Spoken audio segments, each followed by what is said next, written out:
What's up, Gordukes is back with another topic on a video and stuff. Words have power, and a lot of arcs really mean something in the world of anime and manga because word of mouth is a real thing, okay? Like, because how many times have you heard, yeah, I want to get into JJK, I don't know when it gets good, and then people are like, yo, when you get to Shibuya, though, that's when shit gets crazy. And you're like, damn, what's Shibuya about? Is that a real place? Or even One Piece, right? When you're trying to get someone into One Piece, one of the very first arcs that hooks people is Arlong Park. And so you tell someone, be like, hey, wait till you get to Arlong Park, bro. That's when shit changes. When you get to Arlong Park and you like it or not, that's how you know if you're gonna like the series or not. Because it's very indicative of what the rest of the show is gonna be like. And then you're like, what the hell is Arlong Park? Like, do the Straw Hats go to Orlando, Florida for a 3-night stay resort? But before they get, because you know how in the world of Disney, you have to take a boat to all the different islands. So what if before you get to the Magic Kingdom, you have to get through Arlong Park? And it's like, oh shit, dude, what the fuck? So there's a lot of mystery that comes with names when it comes to arcs, and I think it's very important to get people to hook them in, not just like the cover of the manga, even though that does help, or the name of the manga or the show. The name of the arcs is very important. Let's go through some of my favorite arcs right now. I'm going to start with Hunter x Hunter, speaking of, and just tell you what I feel about them and show you that it does matter. So we got the Hunter exam arc. And when you think of the Hunter exam arc, what do you think of? You think of, whoa, the tuning exams all over again, even though this came out way before, but it's reanimated in 2011. So people probably think that it's copying Naruto, but Naruto is actually copying Hunter x Hunter in some kind of way, but not really, because it's a formula that's been passed down along shonen for a long time. And it's like, whoa, dude, I can't wait. And then we get to Heaven's Arena, and you're like, whoa, what's Heaven Arena gonna be about? It's like, our heroes, Gon Killua, fight Jesus Christ. No! It's like, whoa, dude, they're fighting actual deities. No, it's not. But it's like, damn, I can't wait to get to that point, you know what I mean? York New City. York New City sounds like a lawsuit waiting to happen. Greed Island. It's like, whoa, Greed Island? Is that like a play on Beetlejuice? I don't know. Fucking, do people get like way too greedy and fat? Is this an analogy of how America runs and how the CEO of UF? I don't know, I'm not gonna go there. And then we have the Chimera Ant arc, and it's like, oh shit, it's very not A Bug's Life. You're probably thinking of that when you hear that name, but think of more A Bug's Life mixed with that one episode of Full Metal Alchemist where with the little girl and the dog. That's Chimera Ant arc. And then we have the election arc. Oh my gosh, it's too political. It's the election arc. It's one of my favorite arcs in the entire series. It's when we find out Pariston Hill is actually Donald Trump. All right, now let's go to JoJo, because JoJo has a different way of naming their arcs. They go by part 1, part 2, kind of like Last Airbender, where it's like book 1, water, book 2. I forgot what it was. It was like 3. But yeah, they name him, part 1 for each of the generations, and then it has a name. The name gives away what the theme of most of the arc's gonna be. So part 1 is Phantom Blood, and you're like, whoa, what's Phantom Blood? Is that a play on Dracula? Which it is, kind of. It's about vampires, and then we get through like a lot of just origin stuff. It's kind of boring, but not really, because people like to pick on Jonathan. He's not the coolest JoJo, but then it gets better. We have Dio, at least. And then we go to part 2, which is Battle Tendency. And it's like, whoa, Battle Tendency? That has a tendency to have battles, right? Like it's nonstop action, pretty much. I mean, a lot of the things that you watch in Battle Tendency is mostly the characters. Because the story is like, what the hell? It's like Red Stone of Asia. Why not the Blue Stone of Jamaica? I don't know. But it's like you watch it for the characters, and that's what I think the title really brings it out. Because you watch for Joseph and Lisa and Caesar and Cars, and I guess the Wamu. But the story sucks. It's not my favorite story, but the characters are cool. Joseph, number 1. And then we have part 3, Stardust Crusaders, the iconic. It lets you know right away is when things get really manly and kind of gay, which is a good thing. I'm not saying it's a bad thing, but this is the name that sets it off. This is where it's up from here, except for the middle of it where it's just a bunch of villain of the week stuff. But it's good. And then we have part 4, Diamond is Unbreakable. Now that's hard as hell. That's the hardest name you can come up with. It's practically Diamond.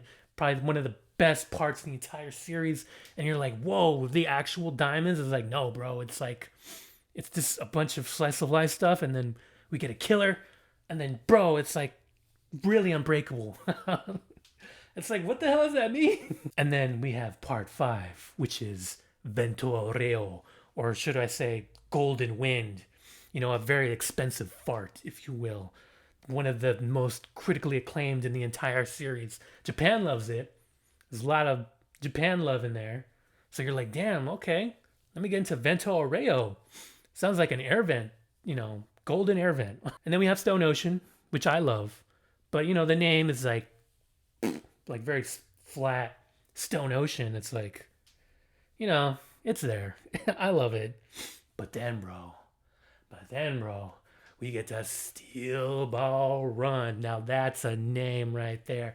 That is indicative of the best part in the entire series. That's the part where we all put our heads down, and when we came back up, it was a freaking cowboy hat because we were rolling. We were rolling in the desert, in the deep. We got horses and shit, and you're like, damn, just Steel Ball Run sounds like the Gumball Rally. And then we have JoJolion. That's when the name got really bizarre. And, it just felt like kind of last minute, kind of like the villain. But yeah, it's still good. It's just a little crazy. And then JoJo Lands is ongoing, and it's probably a work in progress, like the name. But yeah, now let's go to One Piece. Now, there's a lot of arcs, so I'm not going to go through all of them. I'm going to go through the ones that I think are funny. So we got Romance Dawn.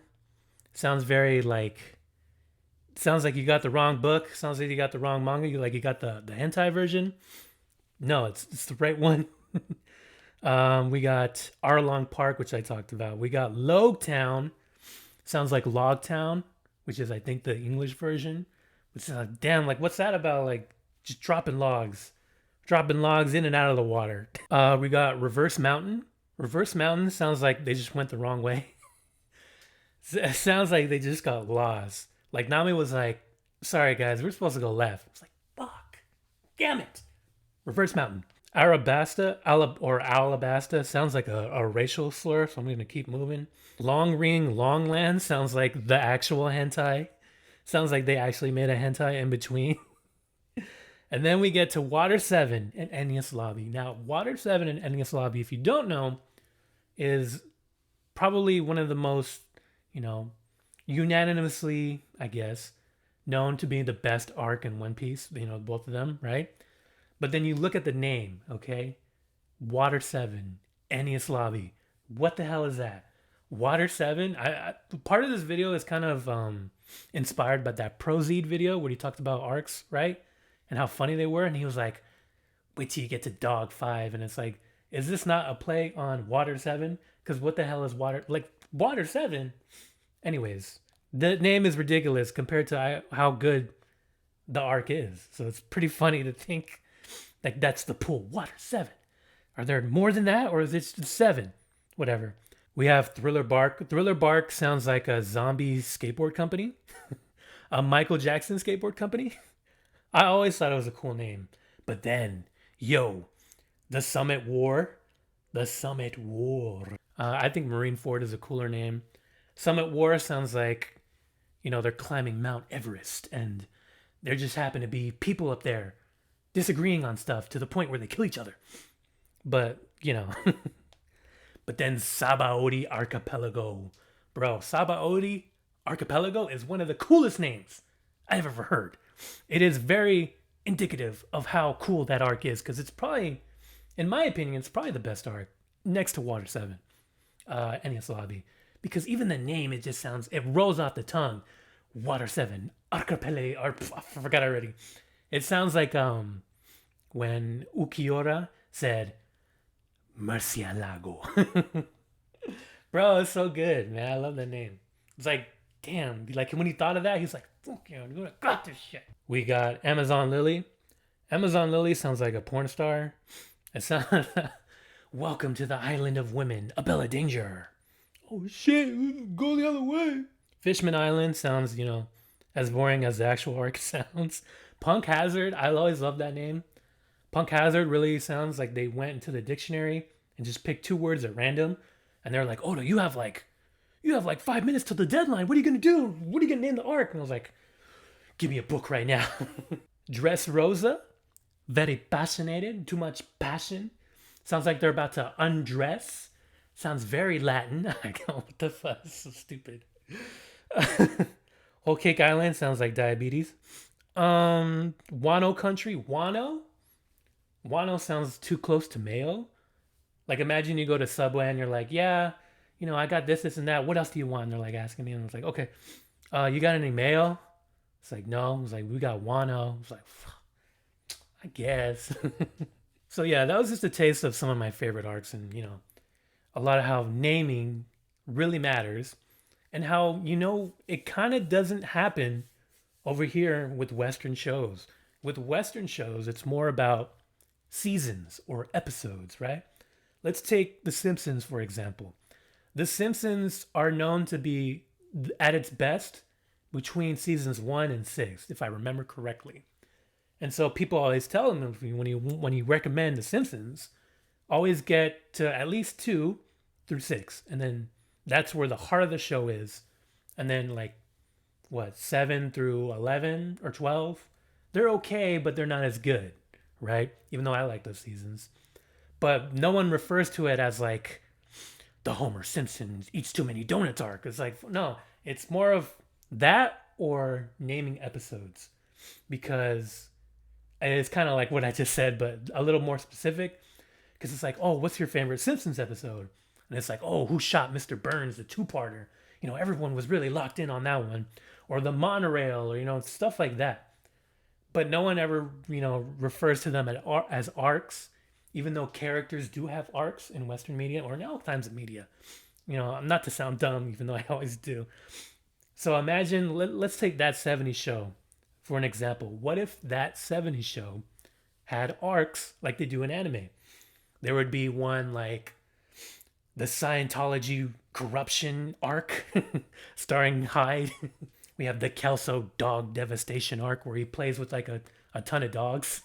We have the Fez sexual revolution arc where Fez has sex for the first time. We have the Red Foreman ass demolition arc where he kicks so much fucking ass, and it's his origin story. He's like Netero in the mountains just kicking ass.